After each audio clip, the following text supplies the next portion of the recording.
Earth isn't a cradle. It's a masterpiece of precision engineering with a violent temper. We live in the Goldilocks zone, not because the universe is kind, but because the gears haven't jammed yet. Today, we're investigating the planetary.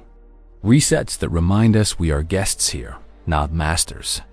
This is the audit of Earth's most beautiful executioners. Number 10. Limnic eruptions. A lake should be a mirror, not a weapon. But under the glass-still surface of Lake Nyos, a silent killer is brewing. In 1986, the water burped. A colorless, odorless cloud of CO2 spilled over the rim and flowed into the valley like a ghostly fog. It didn't burn. It simply replaced the air. 1,700 people didn't even wake up. It is the most peaceful way the planet can erase a village. Number 9. Heat bursts. Nature doesn't always give you a warning siren. Sometimes it just turns up the thermostat. During a dying thunderstorm, a pocket of air can collapse, heating up as it screams toward the ground. In 1960, a Texas town was hit by a midnight furnace that spiked temperatures to 140 degrees in seconds. It's a dry, invisible wall of heat that can melt the asphalt off the road while you sleep. Number 8. Lahars. There is a strange majesty to a volcano's ice cap until it liquefies. A lahar isn't just a mudslide. It's a slurry of volcanic ash and melted glacier with the density of wet concrete. It moves with the grace of a river and the power of a freight train, carrying houses and boulders like autumn leaves. It doesn't just destroy. It repaves the world over everything you've built. Number 7. Coronal mass ejections, CMEs. The sun is a beautiful, roiling nuclear heart, but it occasionally throws a tantrum. A CME is a billion-ton magnetized plasma cloud. If a direct hit strikes our magnetic shield, the sky won't burn, it will glow with haunting auroras. But beneath that light, your world goes dark.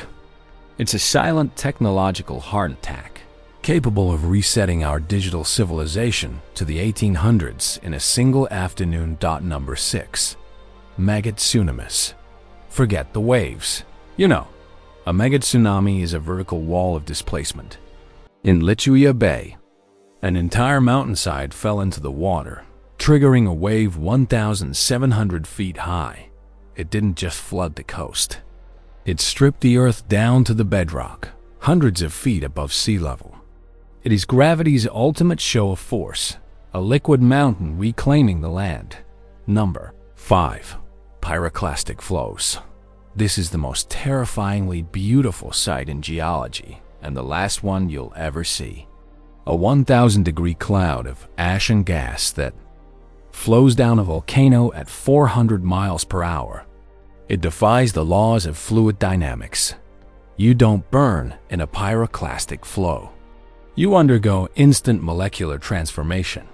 At Pompeii, it froze time itself, turning ordinary people into eternal statues of ash. Number 4. Supercells. A supercell is a masterpiece of atmospheric physics. A rotating, self-sustaining engine of wind and ice that can release the energy of multiple atomic bombs. Watching one from a distance is spiritual. Standing under one is a death sentence. They don't just bring rain, they bring a total atmospheric collapse that can grind a city's foundation into powder. Number 3. Soil liquefaction.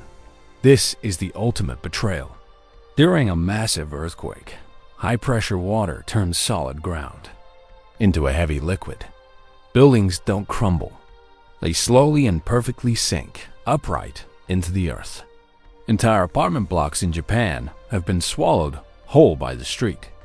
It's a reminder that the solid ground beneath your feet is only a suggestion. Number 2. Hypercanes. If a hurricane is a storm, a hypercane is a planet shaper, theoretically triggered by massive ocean heating, like an asteroid strike. These storms would reach the stratosphere with 500-mile-per-hour winds. They wouldn't just knock down trees. They would scour the continent's surface clean and damage the ozone layer itself. It is the sky's version of an undo button for life. Number 1. Supervolcanic eruptions. We end where we began, the thin scab of the Earth's crust.